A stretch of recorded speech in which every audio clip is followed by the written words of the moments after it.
இது ஜேபி புத்தக நிலையம் வழங்கும் 2015ஆம் ஆண்டின் சிறந்த பேச்சாளர்களுக்கான தேடல். இனியொரு விதி செய்வோம். விதிமுறைகள் எல்லாம் நம்ம ஃபாலோ பண்ணிட்டா நெருக்கடியும் இல்லை, உயிர் பலியும் இல்லை. ஆனால் அப்படியா பண்ணுறோம்? இல்லையே. இனியாவது நம்மளால முடிஞ்சது நம்ம நல்லதுக்காக 3 விதிகளையாவது ஃபாலோ பண்ணலான்னு அதை பற்றி பேச வராரு நம்ம விக்னேஷ். வாங்க கேட்கலாம். எல்லாருக்கும் வணக்கம். நான் குளத்துப்பாளையம் அரசு மேல்நிலைப்பள்ளியில் 11வது படிக்கிறேன். என் பேர் விக்னேஷ். எனக்கு இன்னைக்கு பிடிச்ச தலைப்பு இனியொரு விதி செய்வோம். அதை பற்றி எனக்கு தெரிஞ்சதில் கொஞ்சம் கருத்தை உங்ககிட்ட சொல்ல வந்திருக்கேன். அடலேறு மொழி தமிழை இன்ப மடலேறு தனித்தமிழை சோழை சுடலேறு சுவைத்தமிழை என் உடலேறி உயிரேறி வாழ்விக்கின்றாய் தாயே உம்மை வணங்குகின்றேன். கற்கண்டை பொடி செய்து கனிச்சாற்றோடு கலந்தார் போல் இனிமை சேர்க்கின்ற இவ்வினிய விழாவை முன்னிட்டு நான் பேச எடுத்துக்கொண்ட தலைப்போ இனியொரு விதி செய்வோம். ஆம், இனியொரு விதி செய்வோம். தெருவெங்கும் முழங்க வேண்டும், தமிழோசை முழங்க வேண்டும் என தமிழ் பாகன் தேர்ப்பாகன் பாரதியின் வரிதான் இனியொரு விதி செய்வோம். ஆம், மாற்றம் ஒன்றே மாறாதது. அம்மாற்றத்திற்காக பாடுபட்டவர்கள் தான் அக்கால புலவர் ஔவையார் முதல் இக்கால புலவன் ஜாண்டூயி வரை.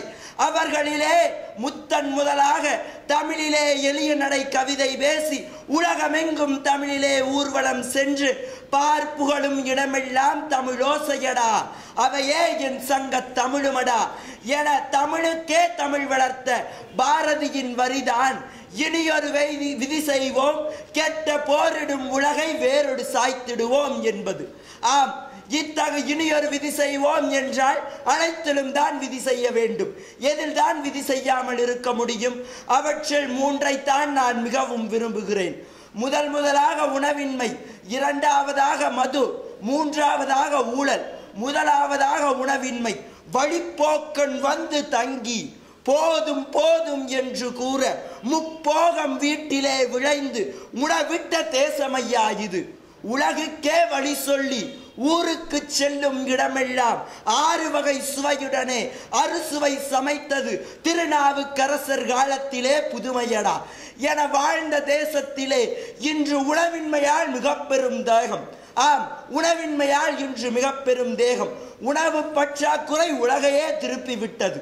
உணவு பற்றாக்குறையால் தினம் இறக்கும் குழந்தைகளின் எண்ணிக்கை 20,000 குழந்தைகள். அதில் எத்தனை மருத்துவன், எத்தனை அகத்தியன், எத்தனை பொறியியலாளர், எத்தனை ஆசிரியர், எத்தனை உலகை ஆளுபவர்கள், எத்தனை பேர் ஆள வைப்பவர்கள், அத்தனை பேரது ஓட்டுக்கள், எத்தனை பேரது மனங்கள் அத்தனையும் சிதைந்து விட்டன. காரணம் ஒருவேளை உணவின்மை. அத்தகைய உணவின்மை வர காரணம் என்ன? சரியான சட்ட நெருக்கடியின்மைதான். சரியான நிதி நெருக்கடியும் சட்ட நெருக்கடியும் சிலர் செய்யும் ஊழலும் சிலர் செய்யும் வீழலும் தான் காரணம் என்கிறது ஒரு ஆய்வு. இத்தகைய மிக பெரும் உணவின்மையால் தினமும் குழந்தைகளிலே 20,000 பேர், வருடத்திற்கு பல ஆயிரம் குழந்தைகள் இறந்து போகின்றன. காரணம் என்ன? உணவில்லை என்பதா? இல்லை, சிலரது வீட்டில் பதுக்கும் உணவுகள் தான். கருப்பு பணமாக உதறுவது மக்களின் கருப்பு உள்ளங்களை அழித்து செல்கிறது. காரணமாக உழந்த நமது உலகையே ஆளவிருக்கும் சிலரது ஊரே அழிந்து விட்டது. இன்று அதனால் அழிந்தவைதான் சில கிராமங்களும் ஊர்களும். ஆம், உணவின்மையால் இருந்ததால் தான் இன்று விவசாயிகளில் 90 நிமிடத்திற்கு ஒருவன் இறந்து போகின்றான்.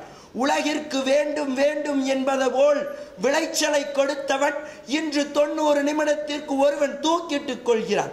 காரணம் என்ன? நிதி நெருக்கடி தானே. அதை சரி செய்ய ஏன் முன்வரவில்லை? ஒரு ரோடு இல்லையா, சரி செய்ய முன் வருகிறான். ஒரு சாலை இல்லையா, முன் வருகிறான். ஒரு மதுக்கடை 10 மணிக்கு மேல் திறக்க மாட்டேங்கிறானா, முன் வருகிறான் 10 பேர். ஆனால் அதே ஒரு உணவின்மை உலகை அழிந்து கொண்டிருக்கிறது. சரியான சட்ட நெருக்கடியில் எதிர்த்து கேட்க ஏன் வழி இல்லை? 100 ரூபாய்க்கு ஒரு ஓட்டை விற்கிறான் ஒரு சராசரி குடிமகன். அத்தகைய ஓட்டை விற்பவன் எதை பற்றியும் தனக்கு கவலைப்படவில்லை. தவனுக்கு தேவை இரவில் ஒரு மதுபானம், 100 ரூபாய் ஒரு நாளை ஓட்டிற்கு. அது மட்டும் போதுமா இவ்வுலகத்திற்கு? ஒரு நாள் உணவுக்காகத்தான் மனிதா நீ இவ்வுலகத்திலே இந்தியாவை அடமானம் வைத்து விட்டாய். ஒரு நாள் உணவுக்காகத்தான் மனிதன் உலகத்திலே இந்தியாவை அடமானம் வைத்து விட்டான். அடுத்ததாக மது. மது என்பது மிக பெரும் சூது. இத்தகைய மது ஆங்கிலேயன் பழக்கத்திலிருந்து வந்தது. சராசரியாக மதுவானது மேலிருந்து கீழ் நோக்கி வந்தது. ஃபால்டரின் கூற்று, எதையும் மேலிருந்து விட்டால் கீழே கண்டிப்பாக வரும் என்று. ஆம், அதே கூற்றுதான் இங்கும். மேலோர் அவையிலிருந்து கீழோர் வரை விருந்து என்று வருகிறது. குடிகுடியை கெடுக்கும் என்று கூறிக்கொண்டே குடிப்பவர்கள் ஒரு ஏராளம். அதிலே பள்ளி மாணவர்களும் கல்லூரி மாணவர்களும் ஒரு பட்டாளம். அத்தகையவிலே மதுவினால் வருடம் வருடம் இந்தியாவிற்கு வரும் வருமானம் எவ்வளவு தெரியுமா? 32,200 கோடி ரூபாய். சாதாரண பணம் இல்லை, அனைத்தும் வருகிறது. அதற்காக அரசு தற்பொழுது எடுத்த முடிவு என்ன தெரியுமா? அதை 50,000 கோடி ரூபாயாக மாற்ற வேண்டும் என்று. அதற்காக அவர்கள் வைத்துள்ள இலக்கு பெண்களுக்கு மது பழக்கத்தை பழக்க வேண்டும் என்று. எத்தகைய கேவலப்பட வேண்டிய விஷயம். அடுத்ததாக நான் கூறப்போவது ஊழல். ஊழல் என்பது மிக பெரும் வீழல். திறமைக்கு கொடுக்கப்படும் நெருக்கடி, சிலருக்கு கொடுக்கப்படும் சவுக்கடி. ஏழைகளுக்கு இதழ் வெறும் நெருக்கடி. ஏனென்று தெரியுமா? உலகத்திற்கே ஊழலை சொல்லிக் கொடுக்கும் நாடாக தற்பொழுது இந்தியா விளங்கி வருகிறது. 1456 பில்லியன் ரூபாய்கள் இந்தியாவில் ஊழலில் மட்டும் கருப்பு பணமாக பதுங்கி இருக்கிறது. உலகத்தில் ஊழலில் முதலிடம் பிடித்திருக்கிறது இந்தியா. எத்தகைய கேவலப்பட வேண்டிய விஷயம் நாம் எல்லாம். ஆனால் அதோ உலகத்தில் பதக்கப்பட்டியலில் முதலிடம் பிடித்திருக்கிறதா? இல்லை. கல்வியில் முதலிடம் பிடித்திருக்கிறதா? இல்லை. புதிய திட்டங்களிலே முதலிடம் பிடித்திருக்கிறதா? இல்லை. ஊழலிலே முதலிடம் பிடித்திருக்கிறது. பார்க்கும் பொழுது கண்ணிலெல்லாம் நெருப்பு.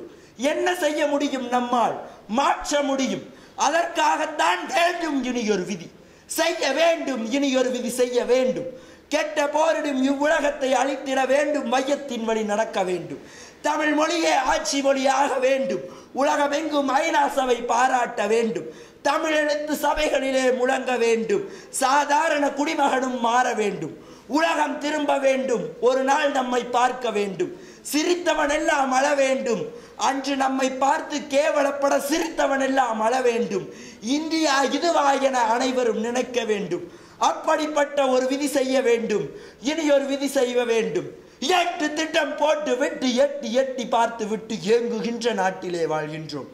பசி இட்டு விட்ட கட்டளைக்கு சட்ட திட்டம் விற்று விட்டு கெட்டு விட்ட காரணத்தால் தாழ்கின்றோம்.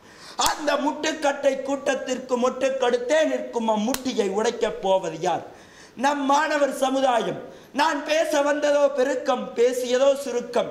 இனிமேல் பேசுவது எனக்கோ மயக்கம், உங்களுக்கோ தயக்கம். மேடையில் வரும்போது இருந்தது நடுக்கம், போக்க கொடுத்தீர் ஊக்கம். அதனால் என் வணக்கம். நடுவர் அவர்களே, நீங்கள் எனக்கு வெற்றி என்ற 3 எழுத்தை கொடுத்தால் பாயும் புலியாய் என் ஓட்டம், தோல்வி என்ற 3 எழுத்தை கொடுத்தால் பந்தய குதிரையாய் என் ஓட்டம். என்றுமில்லை என் நிற்பாட்டம், எதற்குமில்லை என் ஆர்ப்பாட்டம். நன்றி.